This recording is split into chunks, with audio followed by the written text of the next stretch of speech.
ನಮಸ್ಕಾರ ವೀಕ್ಷಕರೇ. ಸೊ ನವೀನ್ ಅವ್ರದ್ದು ಒಂದು ಕೇಸು ನಮಗೆ ಸಿಕ್ಕಿದೆ. ಯಾಕೆಂದರೆ ಒಂದು ಸಾಕಷ್ಟು ಜನ ಲವ್ ಫೇಲ್ಯೂರ್ ಆಗಿ ಸೂಸೈಡ್ಗಳು ಮಾಡ್ಕೊಳ್ಳೋ ಅಂಥವರು ನಮ್ಮ ಸಮಾಜದಲ್ಲಿ ತುಂಬ ನೋಡ್ತಾ ಇದ್ದೀವಿ ನ್ಯೂಸ್ಗಳಲ್ಲಿ. ಸೊ ಆ ಥರದ್ದೊಂದು ಕೇಸು ನವೀನ್ ಅವ್ರ ಹತ್ರ ಹೋದ ಮೇಲೆ ಅದಕ್ಕೆ ಬೇರೆಯೇ ಒಂದು ರೂಪ ಬಂದು ಒಂದು ರೀತಿ ಒಳ್ಳೆಯ ಒಂದು ಜೀವನ ಇವತ್ತು ಸಿಕ್ಕಿದೆ. ಅವ್ರು ನಮ್ಮ ಜೊತೆ ಮಾತಾಡೋಕ್ಕೆ ರೆಡಿ ಇದ್ದಾರೆ, ಲೈನಲ್ಲಿ ಇದ್ದಾರೆ. ಫಸ್ಟ್ ಅವ್ರನ್ನ ಮಾತಾಡಿಸ್ತೀನಿ, ಆಮೇಲೆ ನವೀನ್ ಅವ್ರ ಜೊತೆ ಮಾತಾಡೋಣ ಯಾವ ಥರ ಅದು ಏನು ಮಾಡಿದ್ದಾರೆ ಅಂತ. ಸೊ ಫಸ್ಟ್ ಅವ್ರನ್ನ ಡೈರೆಕ್ಟಾಗಿ ಮಾತಾಡಿಸ್ತೀನಿ. ಸರ್ ನಮಸ್ಕಾರ. ನಮಸ್ತೆ. ನಮಸ್ತೆ ಸರ್. ಆರಾಮಿದ್ದೀರಾ? ಆರಾಮಿದ್ದೀನಿ. ಸೊ ಈಗ ಚಿಕ್ಕದಾಗಿ ಹೇಳಿ, ಈಗ ನವೀನ್ ಅವ್ರನ್ನ ನೀವು ಯಾವ ಒಂದು ಇದರಲ್ಲಿ ಸಂಪರ್ಕ ಮಾಡಿದ್ರಿ, ಏನಕ್ಕೋಸ್ಕರ, ಏನು ಫಾಲ್ಟ್, ನಿಮ್ಮಲ್ಲಿ ಏನು ತೊಂದರೆ ಆಗಿತ್ತು? ಸರ್ ಅಂದರೆ ನಾವು ನಿಮ್ಮ ಮೀಡಿಯಾದಿಂದ ನೋಡ್ಬಿಟ್ಟು ಅವ್ರನ್ನ ಕಾಂಟ್ಯಾಕ್ಟ್ ಮಾಡಿದ್ದು. ಹಾಂ. ಏನಂದ್ರೆ ನಮ್ದು ರಿಲೇಶನ್ಶಿಪ್ ಅಲ್ಲಿ ತುಂಬ ವರ್ಷದಿಂದನೇ ಇತ್ತು. ಎಷ್ಟು ವರ್ಷದಿಂದ ಇತ್ತು? ಒಂದು 7-8 ವರ್ಷದಿಂದನೇ ಜೊತೆಗಿದ್ವಿ. ಜೊತೆಲಿದ್ದು ಅದಾದ್ಮೇಲೆ ಯಾಕಿದು ಫೈಲ್ಯೂರ್ ಆಗ್ತಾ ಬರ್ತಾ ಇತ್ತು? ಅದಾದ್ಮೇಲೆ ಇದ್ದಕ್ಕಿದ್ದಂಗೆ ಅಂದ್ರೆ ಏನ್ ಮಾಡಿದ್ರು ನಂದು ಯಾವ ಕೆಲ್ಸನೂ ಕೈಗೆ ಎತ್ತಿರ್ಲಿಲ್ಲ. ಅದಾದ್ಮೇಲೆ ಇವ್ರು ಅಷ್ಟೇ, ಇದ್ದಕ್ಕಿದ್ದಂಗೆ ಇವ್ರು ಹೋಗ್ಬಿಟ್ರು, ಏನು ರೀಸನ್ ಹೇಳ್ದಂಗೆ. ಓಕೆ. ಅದಾದ್ಮೇಲೆ ಹತ್ತತ್ರ 1 ವರ್ಷ ಏನು ಮಾತಾಡ್ತಿರ್ಲಿಲ್ಲ, ಏನು ಇರ್ತಿರ್ಲಿಲ್ಲ. ಏನಕ್ಕೆ ದೂರ ಆಗಿದೀವಿ ಅಂತ ರೀಸನ್ ಗೊತ್ತಿರಲಿಲ್ಲ ಇವ್ರಿಗೂ. ಓಕೆ. ಎಷ್ಟೋ ಸಲ ಮಾತಾಡಕ್ ಟ್ರೈ ಮಾಡಿದ್ರು ಆತರ ಮಾತಾಡಕ್ ಹೋಗ್ತಿರ್ಲಿಲ್ಲ, ಏನೂ ಇಲ್ಲ. ಅವಾಗ ಒಂದಿನ ಇವ್ರಿಗೆ ಹಿಂಗ್ ಫೋನ್ ಮಾಡಿದ್ದೆ, ಏನು ಎತ್ತ ಅಂತ ಕೇಳಕ್ಕೆ ಅಂತ. ಓಕೆ. ಅದಾದ್ಮೇಲೆ ಮಾತಾಡಿ ಸ್ವಲ್ಪ ಹೊತ್ತು ಇಟ್ವಿ. ಅದಾದ್ಮೇಲೆ ಇವ್ರು ಮತ್ತೆ ಫೋನ್ ಮಾಡಿದ್ರು ಏನಂತ. ಅವಾಗ ತಾನೇ ಜಸ್ಟ್ ಕಾಲ್ ಮಾಡ್ಬಿಟ್ಟಿದ್ವಿ, ನಾನು ಏನಕ್ಕೆ ಬೇಜಾರಾಗಿದೆ, ಏನು ಎತ್ತ ಅಂತ ಕೇಳಿದ್ರು. ಇವಾಗ ಹಿಂಗೆ ಅಣ್ಣ ಅಂತ ಹೇಳ್ದೆ. ಅವ್ರ ಅವಾಗ ಏನ್ ತಲೆ ಕೆಡ್ಸ್ಕೊಬೇಡ ಅನ್ಬಿಟ್ಟು ಒಂದಷ್ಟು ಜಪ ಮಾಡಕ್ ಹೇಳಿದ್ರು, ಅವರೇ ಮಂತ್ರ ಕೊಟ್ಟು. ಅದ್ ಮಾಡಿ 1 ತಿಂಗಳೇನೋ ಆಯ್ತು. ಅದಾದ್ಮೇಲೆ ನಾವು ನೀಟಾಗಿ ಮಾಡಕ್ ಸ್ಟಾರ್ಟ್ ಮಾಡಿದ್ವಿ. ಅವಾಗಿಂದ ಚೆನ್ನಾಗಿದೀವಿ ಇವ್ರು. ಅಂದ್ರೆ ಜಪ ಮಾಡಕ್ ಶುರು ಆದ್ಮೇಲೆ ಇದು ಕನೆಕ್ಟ್ ಆಯ್ತು? ಹಾ ಹೌದು. ಸೊ ಆಟೋಮೆಟಿಕ್ ಇದು ಮತ್ತೇನಾದ್ರು ನೀವು ಪ್ರಯತ್ನ ಪಟ್ಟಿದ್ರ ಬೇರೆ ತರ? ಬೇರೆ ತರ ಏನ್ ಪ್ರಯತ್ನ ಪಟ್ಟಿಲ್ಲ. ಅಂದ್ರೆ ನಾವು ಮಧ್ಯೆ ಮಾತಾಡ್ತಿದ್ವಿ, ಬಟ್ ಏನಂದ್ರೆ ಇಬ್ರಿಗೂ ಹೊಂದಾಣಿಕೆನೇ ಆಗ್ತಿಲ್ಲ, ಜೊತೆಗೆ ಇರ್ಬೇಕಂತ ಮನಸ್ಥಿತಿನೇ ಬರ್ತಿರ್ಲಿಲ್ಲ. ಇದು ಅವ್ರು ಮಾಡಕ್ ಹೇಳಿದ್ರು, ಇದು ಮಾಡಾದ್ಮೇಲೆ ತುಂಬಾ ಸಹಾಯ ಆಯ್ತು ನಮ್ಗೆ. ಓಕೆ. ಈಗ ಹೇಗಿದ್ದೀರಾ ನೀವು? ಇವಾಗ ಚೆನ್ನಾಗಿದ್ದೀವಿ, ಏನೂ ತೊಂದರೆ ಇಲ್ಲ. ಇಬ್ರು ಒಂದೇ ಹೊಂದಾಣಿಕೆಯಲ್ಲಿ ಚೆನ್ನಾಗಿದ್ದೀವಿ. ಆಮೇಲೆ ಅಣ್ಣಂಗೆ ಹೇಳ್ಬೇಕಂದ್ರೆ ಅವರು ತುಂಬಾ ಸ್ಪಂದಿಸ್ತಾರೆ ಎಲ್ಲ ಚಿಕ್ಕ ಚಿಕ್ಕ ವಿಷಯಕ್ಕೂ, ಏನು ಎತ್ತ ಅಂತ ಇಲ್ಲ. ನಾನು ಫಸ್ಟ್ ಸಲ ಕೇಳಿದಾಗ ಇವ್ರಿಗೇನು ವಿಷಯನೇ ಹೇಳಿರ್ಲಿಲ್ಲ ನಾನು. ಆದ್ರೆ ಅವ್ರ ಜೊತೆ ಬರೀ ಮಾತಾಡಿದೆ, ನನಗೆ ತುಂಬಾ ಪಾಸಿಟಿವ್ ವೈಬ್ಸ್ ಅನ್ಕೊಟ್ಟಿತ್ತು. ಸೂಪರ್.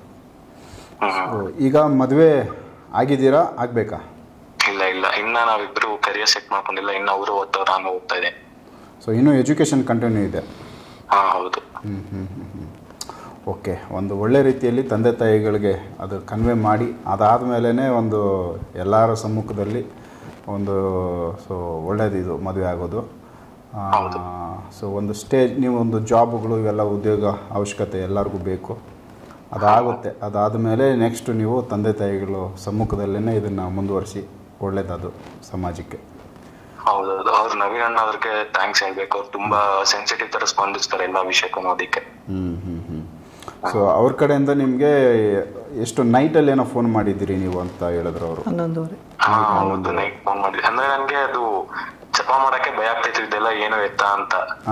ಯಾವ ಥರದ್ದು ಜಪ ಮಾಡಕ್ಕೆ ಹೇಳಿದ್ರು? ಅವ್ರು ಮಾತಂಗಿ ದೇವಿದು ಜಪ ಮಾಡಕ್ಕೆ ಹೇಳಿದ್ರು. ಓಕೆ. ಅಂದ್ರೆ ನೀವು ನೈಟು ಫೋನ್ ಮಾಡಿದ್ರೆ 11 ಗಂಟೆ 11:30 ಮೇಲೆ ಅಂತ ಹೇಳಿದ್ರು. ಯಾವ ಥರ ಇತ್ತು ನಿಮ್ಮ ಪರಿಸ್ಥಿತಿ ಆವತ್ತು? ಅಂದ್ರೆ ನನಗೆ ಭಯ ಆಗ್ತಿದ್ದಿಲ್ಲ ಮೊದಲನೇ ಸಲ, ಏನು ಎತ್ತ ಅಂತ. ಬಟ್ ಅವ್ರು ಹೇಳಿದ್ರು ಆ ಥರದೆಲ್ಲ ಏನಿಲ್ಲ, ನಿಮ್ಗೆ ಸ್ವಲ್ಪ ನೆಗೆಟಿವ್ ಆಗೈತೆ, ಈ ತರ ಮಾಡ್ಕೋ ಸರಿ ಆಯ್ತದೆ ಅಂತ. ಅಲ್ಲಿ ತನಕ ನಂಗೆ ಗೊತ್ತಿರಲಿಲ್ಲ ಏನು ಎತ್ತ ಅಂತ. ಅಲ್ಲ, ಈಗ ಒಂದು ವೇಳೆ ಆ ಹುಡುಗಿ ಸಿಕ್ಕಿಲ್ಲ, ವಾಪಸ್ ಸಿಕ್ಕಿಲ್ಲ ಅಂದಿದ್ರೆ ನೀವು ಏನು ಪ್ಲಾನ್ ಮುಂದೆ ಏನಂತಿದ್ರೆ ನಿಮ್ಮ ಮೈಂಡು? ಇಲ್ಲ, ಅದು ಹೆಂಗಾಗಿತ್ತಂದ್ರೆ ಅವ್ರು ಮಾಡಕ್ ಹೇಳಿದ್ರು, ಮಾಡಿ ನಾನು ಬಿಟ್ಟಿದೆ, ಅದನ್ನ ದೇವ್ರ ಮೇಲೆ ನಂಬಿಕೆ ಹಾಕಿ ಬಿಟ್ಟಿದೆ. ಅದಾದ್ಮೇಲೆ ನನ್ಗೆ ನನ್ನ ಒಳಗಡೆನೆ ಏನೋ ಇದ್ದಿತ್ತು. ಈಗ ನಾನು ಸ್ವಲ್ಪ ಗಟ್ಟಿಯಾಗಿದ್ದೆ. ಆ ಟೈಮಲ್ಲಿ ಅವರೇ ವಾಪಸ್ ಬಂದು ಚೆನ್ನಾಗಿ ಮಾತಾಡಿದ್ದು. ಅವರೇ ನಿಮ್ಮನ್ನು ಮಾತಾಡ್ಸಿದ್ರು? ನಾನು ಹೇಳಿದ್ದು, ಸಪೋಸ್ ಅವ್ರು ಮಾತಾಡ್ಸಿಲ್ಲ ಅಂತ ಇಟ್ಕೊಳ್ಳಿ, ಸೊ ನೀವು ಒಂಟಿಯಾಗಿ ಯಾವ ಥರ, ಏನು ಮೈಂಡ್ ಇತ್ತು, ಫ್ಯೂಚರ್ ಏನು ಮಾಡ್ಯಾರ? ಇಲ್ಲ ಸರ್, ನಂದು ಸ್ವಲ್ಪ ಸ್ಟ್ರಾಂಗ್ ಮೈಂಡೇ ಇತ್ತು, ಅದೆಲ್ಲ ಏನಿರ್ಲಿಲ್ಲ. ನಾನು ಇಲ್ಲ ಅಂದ್ರೂ ನನ್ನ ಜೀವನ ನೋಡ್ಕೊಂಡು ಹೋಗ್ಬೇಕು ಆ ಥರನೇ ಇದ್ದೆ. ಬಟ್ ಅದಿರ್ಲಿಲ್ಲ ಅಂದ್ರೆ ತುಂಬಾ ಹಾಂಟ್ ಆಗ್ತಿತ್ತು, ತುಂಬಾ ವರ್ಷದಿಂದ ಇದ್ ಮಾಡಿರ್ಲಿಲ್ಲ ಅಂತ, ಏಕಾಂಗಿ ತರ ಇರ್ತಿತ್ತು. ಸ್ವಲ್ಪ ನೋವಾಗೋದು ಮನಸ್ಸು. ಹೌದು ಸ್ವಲ್ಪ ಜಾಸ್ತಿ ನೋವಾಗೋದು, ಅದು ಯಾವತ್ತೂ ಹಂಗೆ ಇರ್ತಿತ್ತು. ಬಟ್ ಸರಿ ಆಯ್ತು ದೇವ್ರ. ಈಗ ಪ್ರೆಸೆಂಟ್ ಆ ಹುಡುಗಿ ಕೂಡ ನಿಮ್ಮ ಜೊತೆ ಹ್ಯಾಪಿಯಾಗಿ ಮಾತಾಡ್ತಾರೆ? ಚೆನ್ನಾಗಿದೆ ಸರ್. ಸೊ ಓಕೆ, ಒಳ್ಳೇದಾಗಲಿ ನಿಮಗೆ. ಎಜುಕೇಶನ್ ಹೇಗಿದೆ ನಿಮ್ದು ಈಗ? ಎಜುಕೇಶನ್ ಚೆನ್ನಾಗಿದೆ, ಚೆನ್ನಾಗಿ ಓದ್ತಾ ಇದ್ದೆ. ಏನು ಓದ್ತಾ ಇದ್ದೀರಾ? ನಾನೀಗ ಕಾಂಪಿಟೇಟಿವ್ ಎಕ್ಸಾಮ್ ಓದ್ತಾ ಇದ್ದೆ. Competitive exam. ಸೊ ಏನು ಕ್ವಾಲಿಫಿಕೇಶನ್ ನಿಮ್ಮ ಇಬ್ಬರಲ್ದು? ಅವರು ಇದು ಓದ್ತಾವ್ರೆ, ನಾನು ಓದ್ತಾ ಇದ್ದೀನಿ ಇನ್ನ. ಅಲ್ಲ, ಏನು ಓದಿದ್ದೀರಾ? ಅಂದ್ರೆ ಅವರು ಡಿಗ್ರಿ ಮಾಡ್ತಾರೆ, ನಾನು ಡಿಗ್ರಿ ಕಂಪ್ಲೀಟ್ ಆಗೈತೆ. Okay okay. ಸೊ ಓಕೆ, ಒಳ್ಳೇದಾಗಲಿ ನಿಮ್ಮ ಫ್ಯೂಚರು. ಸೊ ಎಲ್ಲೂ ತಂದೆ ತಾಯಿಗಳಿಗೆ ತೊಂದರೆ ಆಗದಂಗೆ ನೋಡ್ಕೊಳ್ಳಿ. ಸೊ ಒಂದು ಹ್ಯಾಪಿಯಾಗಿ ಜೀವನ ಮಾಡಿ. ಓಕೆ, ನಿಮ್ಮ ಬಗ್ಗೆ ಇನ್ನೇನಿತ್ತು ಬೇರೆ ನಾನು ನವೀನ್ ಅವ್ರ ಜೊತೆ ಮಾತಾಡ್ತೀನಿ. ಓಕೆ, ನಮಸ್ಕಾರ. ಸೊ ಇದು ಯಾವ ಥರದ ಕೇಸು ಅಣ್ಣ? ಇವರು ಅದೇನೆ ನೈಟು ಒಂದು 10 ಸತಿ ಕಾಲ್ ಮಾಡಿದ್ದಾನೆ, ರಾತ್ರಿ ನೈಟ್ 11:30ಗೇನೋ ಮಾಡಿಬಿಟ್ಟು ನನಗೆ ನೆಗೆಟಿವ್ ಎಲ್ಲ ಫುಲ್ ಮುಚ್ಕೊಂಡಂಗಾಗಿದೆ, ನಮಗೇನು ಗೊತ್ತಾಗ್ತಾ ಇಲ್ಲ, ಸೂಸೈಡ್ ಮಾಡ್ಕೊಳೋ ಲೆವೆಲ್ಗೆ ಹೋಗ್ತಾ ಇದ್ದೀನಿ ಅಂತ ಫೋನ್ ಮಾಡಿದ್ರು. ನಾವು ನೈಟ್ ಹೊತ್ತು ಯಾರು ಫೋನ್ ಮಾಡಲ್ಲ ಅಂತ ನೋಡಿದೆ, ಒಂದು 20 ನಿಮಿಷ 30 ನಿಮಿಷ ನೋಡಿದೆ, ಇವ್ನ ಬಗ್ಗೆ ಎಲ್ಲ ತಿಳ್ಕೊಂಡಾದ್ಮೇಲೆ ಹೋಗ್ಲಿ ಅಂತ ಒಂದು ಮಂತ್ರ ಕೊಟ್ಟಿದ್ದಷ್ಟೇ. ನಾನೇನು ಸಿದ್ಧಿ ಮಾಡಿರ್ತೀನಿ ಅದು ಮಂತ್ರ, ಮನಸ್ಫೂರ್ತಿ ಮಂತ್ರ ಕೊಟ್ಟಿದ್ದಷ್ಟೇ. ಅವ್ರಿಗೆ 1 ತಿಂಗಳಲ್ಲೆಲ್ಲ ರೆಡಿ ಆಗೋಗಿದ್ದಾರೆ. 1 ತಿಂಗಳಲ್ಲಿ ಆಟೋಮೆಟಿಕ್ ಅವರು ಹುಡುಗಿ ಕಡೆಯವರು ಈ ಹುಡುಗನ ಬಿಡಬೇಕು ಅಂತ ವಿದ್ವೇಷಣ ಪ್ರಯೋಗ ಮಾಡಿದರು. ಓಕೆ. ನಾನು ಹೇಳಿ, ಈ ಹುಡುಗ ಇವಾಗ ಇದಕ್ಕೆ ಹೋಗ್ತಾ ಇದ್ದಾರೆ, ಕಾಲೇಜಿಗೆ ಹೋಗ್ತಾ ಇದ್ದಾರೆ, ಇವ್ರ ಹತ್ರ ಏನು ಅಮೌಂಟ್ ಇರಲ್ಲ, ಅವ್ರ ಸ್ಥಿತಿ ನೋಡ್ಕೊಂಡು ಅವರು ಕಾಲಭೈರವನ್ನ ಆರಾಧನೆ ಮಾಡ್ತೀನಿ ಸರ್ ಅಂತ ಹೇಳಿದ್ದು. ಅದಕ್ಕೆ ಆಯಿತು ಅಂತ ಹೇಳ್ಬಿಟ್ಟು ನೈಟ್ 12 ಗಂಟೆಲೇ ಮಂತ್ರ ಕೊಟ್ಟಿದ್ದು. ಮಂತ್ರ ಕೊಟ್ಟಾಗ ಅವರು ಕರೆಕ್ಟಾಗಿ ನಾನು ಹೇಳೋ ಥರ ಎಲ್ಲ ಮಾಡಿದ್ದಾರೆ. ಯಾವ ಥರ ಜಪ ಮಾಡಬೇಕು, ಯಾವ ಥರ ಅದು ನಮ್ಮನವ್ರನ್ನ ಹೊಲಿಸ್ಕೊಬೇಕು ಅನ್ನೋದು ಮಾಡಿದಾಗ ಒಳ್ಳೇದಕ್ಕೆ. ಇವಾಗ ನೋಡಿ, ಅವರು ಓದೋದ್ರೂ ಕಮ್ಮಿ ಇದ್ರು, ಅದಕ್ಕೂ ಉಪಯೋಗ ಆಯಿತು. ಎಜುಕೇಷನ್ ಅಂದರೆ ಸರಸ್ವತಿ ಅಲ್ವಾ, ಅವರು ತಾಂತ್ರಿಕ ಸರಸ್ವತಿ ಮಾತಂಗಿ ಅನ್ನೋರು.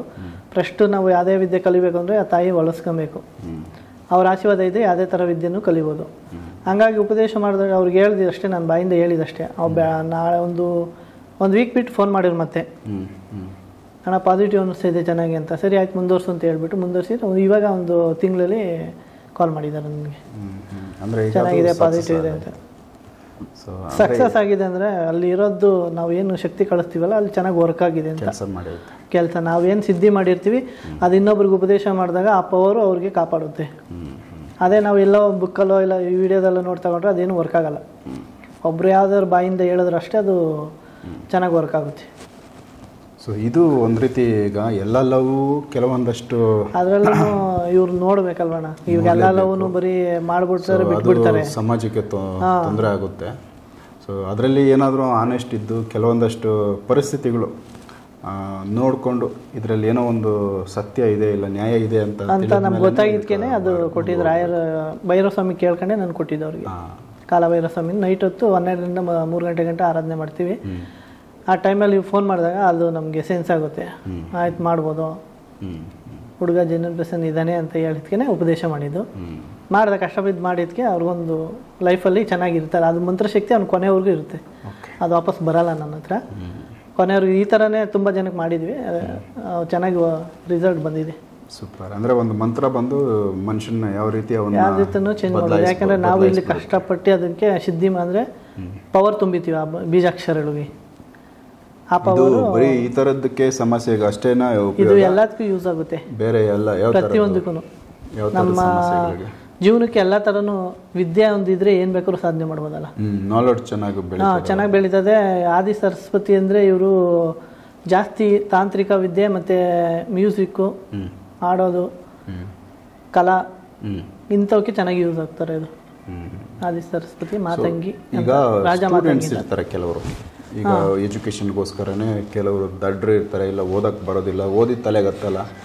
ಇಲ್ಲಾಂದರೆ ನಮಗೆ ನಾರ್ಮಲ್ ಓದ್ತಾ ಇರೋರ್ಗೆ ಇದರಲ್ಲಿ ಇನ್ನೂ ಸ್ವಲ್ಪ ಡೆವಲಪ್ ಆಗಬೇಕು, ಚೆನ್ನಾಗಿ ಎಜುಕೇಷನ್ ಚೆನ್ನಾಗಿ ಆಗಬೇಕು ಅನ್ನೋರಿಗೆ ಈ ಮಂತ್ರನ ಏನು ಮಾಡಬೇಕು ಅಂದರೆ, ಇವು ಮಕ್ಕಳು ಒಬ್ಬೊಬ್ರು ಬುದ್ಧಿಮಂದ ಇರ್ತದೆ, ಅವರು ಹೇಳ್ದಾಗ ಕೇಳಲ್ಲ. ಅಂಥವ್ರಿಗೆ ಏನು ಮಾಡಬೇಕು ಅಂದರೆ ಒಂದು ಬ್ರಾಹ್ಮಿ ಪತ್ರ ಅಂತ ಬರ್ತದೆ, ಬ್ರಾಹ್ಮಿ ಎಲೆ ಅಂದ್ರೆ ಅದಕ್ಕೇನು ಇನ್ನೊಂದು ಒಂದೆಲ್ಗ ಅಂತ ಹೇಳ್ತಾರಲ್ಲ ಕನ್ನಡ, ಅದರಲ್ಲಿ ಈ ಬೀಜಾಕ್ಷರಿ ಮಂತ್ರನ ಬರೆದು ತಿನ್ನಿಸ್ಬೇಕು ಅವಾಗ ಅವ್ರಿಗೆ. ಅಂದ್ರೆ ಈ ಮಂತ್ರದ ಬೀಜಾಕ್ಷರಿಗಳು ಇರ್ತವೆ, ಅದನ್ನ ಜೇನುತುಪ್ಪದಲ್ಲಿ ನೀಟಾಗಿ ಬರೆದ್ಬಿಟ್ಟು ಮಗುಗೆ ತಿನ್ನಿಸ್ತಾ ಬಂದೆ ಬುದ್ಧಿಮಂದ ಅನ್ನೋದು ಹೋಗುತ್ತೆ. ಅಂದರೆ ಇದು ಮಕ್ಕಳಿಗೆ ಬುದ್ಧಿಮಾಂದ್ಯ ಇರೋರಿಗೆ ಅದು ಹಂಗೆ ಮಾಡೋಣ ಆಯಿತು. ಸೊ ನಾರ್ಮಲ್ ಆಗಿ ಓದೋ ಹುಡುಗರಿಗೆ ನೋಡಬೇಕು ಅವ್ರ ಜಾತಕದಲ್ಲಿ ಯಾವ್ದು ಇದೆ ಗ್ರಹಗತಿಗಳು, ಅದ್ರ ಪ್ರಕಾರ ಗುರುಗಳನ್ನ ಹೇಳ್ಕೊಡ್ಬೋದು. ಗುರು ಅವ್ರದ್ದು ಎಜುಕೇಶನ್ ಇಂಪ್ರೂವ್ ಆಗುತ್ತಾ ಅಂತ ಕೊಟ್ರೆ ಮಂತ್ರ ಎಜುಕೇಶನ್ ಇಂಪ್ರೂವ್ ಆಗುತ್ತೆ. ಆದರೆ ಗುರು ಅವ್ರು ಯಾರು ಪ್ರಾಬ್ಲಮ್ ಇರ್ತಲ್ಲ ಅದು ಚೆಕ್ ಮಾಡಬೇಕಾಗುತ್ತೆ. ಅವ್ರದ್ದು ನೋಡಿ ಅವ್ರಿಗೆ ತಕ್ಕನಾಗಿರುವಂಥ ದೇವತೆ ಕೊಟ್ರೆ ಬೇಗ ರಿಸಲ್ಟ್ ಬರುತ್ತೆ. ಸೊ ಎಜುಕೇಶನ್ ಇಂಪ್ರೂವ್ ಆಗುತ್ತೆ. ಅಂದರೆ 1ರಿಂದ 10th ವರೆಗೂ ಗುರುಗಳನ್ನ ಆರಾಧನೆ ಮಾಡಿದ್ರೆ ಬೆಸ್ಟ್ ಅನ್ಸುತ್ತೆ. ರಾಯರ್ನ ಯಾವುದೇ ಗುರುಗಳಾಗಲಿ, ರಾಯರ್ನಾಗಲಿ ಗುರುಗಳನ್ನ ಯಾರೇ ಆಗಲಿ ಆರಾಧನೆ ಮಾಡಿದ್ರೆ ತುಂಬಾ ಅನುಕೂಲ ಆಗುತ್ತೆ. ಫ್ಯೂಚರ್ ಚೆನ್ನಾಗಿರುತ್ತೆ. ಆಮೇಲೆ ಅವ್ರು 12 ವರ್ಷ ಆದ್ಮೇಲೆ ಬೇಕಂದ್ರೆ ಯಾವ ದೇವತೆ ಬೇಕಾದ್ರೂ ಆರಾಧನೆ ಮಾಡ್ಬೋದು. 12 ವರ್ಷ ಗಂಟ ಗುರುಗಳನ್ನ ಆರಾಧನೆ ಮಾಡಿದ್ರೆ ಬೆಸ್ಟ್. ಆಂಜನೇಯ ಸ್ವಾಮಿ ಗುರುಗಳನ್ನ ವಿದ್ಯೆ ತಾನಾಗೆ ಬರುತ್ತೆ. ಓಕೆ, ಇದು ಎಲ್ಲರೂ ಮಾಡ್ಬೋದು, ಆಪ್ಷನ್ ಇದೆ. ಎಲ್ಲರೂ ಮಾಡ್ಬೋದು. ಸೂಪರ್. ಸೊ ವೀಕ್ಷಕರೇ, ಇದೊಂದು ಸಿಂಪಲ್ ವಿಚಾರನೇ, ಬಟ್ ಏನಂದರೆ ಒಬ್ಬರದ್ದು ಜೀವನ ತುಂಬ ಡಿಸ್ಟರ್ಬ್ ಆಗಿದ್ದದ್ದು ಯಾವುದೋ ಒಂದು ರೀತಿಯ ನವೀನ್ ಅವ್ರನ್ನ ಸಂಪರ್ಕ ಮಾಡಿ ಆದಮೇಲೆ ನವೀನ್ ಅವ್ರ ಕಡೆಯಿಂದ ಒಂದು ಮಂತ್ರ ಅವ್ರು ಸಿದ್ಧಿ ಮಾಡ್ಕೊಂಡಿರೋ ಮಂತ್ರ ಅದನ್ನು ಕೊಟ್ಟಾದಮೇಲೆ ಸೊ ಆಟೋಮೆಟಿಕ್ ಅವ್ರದ್ದು ಒಂದು ಲೈಫ್ ವಾಪಸ್ಸು ಒಂದು ಬೆಳವಣಿಗೆ ಆಗೈತೆ. ಅದು ಕಿತ್ತೋಗಿದ್ದು ಬ್ರೇಕಪ್ ಆಗಿದ್ದು ಸಂಬಂಧ ವಾಪಸ್ಸು ಸೇರಿದೆ. ಅವರಿಗೆ ಇವತ್ತು ಜೀವನ ಏನೋ ಒಂದು ರೀತಿ ಹ್ಯಾಪಿ ಇದ್ದಾರೆ. ಸೊ ಈ ಒಂದು ವಿಚಾರ ಬರೀ ಒಂದು ಮಂತ್ರ, ಇವರನ್ನು ಅವ್ರು ಭೇಟಿ ಆಗಿಲ್ಲ, ಅವರನ್ನು ಇವ್ರು ಭೇಟಿ ಆಗಿಲ್ಲ, ಇಲ್ಲೇನು ಬೇರೆ ವ್ಯವಹಾರ ಆಗಿಲ್ಲ, ಒಂದು ಮಂತ್ರದಲ್ಲಿ ಇಷ್ಟು ಕೆಲಸ ಆಗೈತೆ. ಸೊ ಅದನ್ನು ನಿಮ್ಮ ಮುಂದೆ ತೋರಿಸಿರೋದಕ್ಕೋಸ್ಕರ ಈ ವಿಡಿಯೋ. ನೆಕ್ಸ್ಟ್ ಇನ್ನೂ ಬೇರೆ ಕೆಲವು ವಿಚಾರಗಳಿದ್ದಾವೆ. ಸೊ ನವೀನ್ ಅವ್ರ ಜೊತೆ ಮಾತಾಡ್ತಾ ಹೋಗ್ತೀನಿ, ಎಪಿಸೋಡ್ ನೋಡ್ತಾ ಹೋಗಿ. ನಮಸ್ಕಾರ.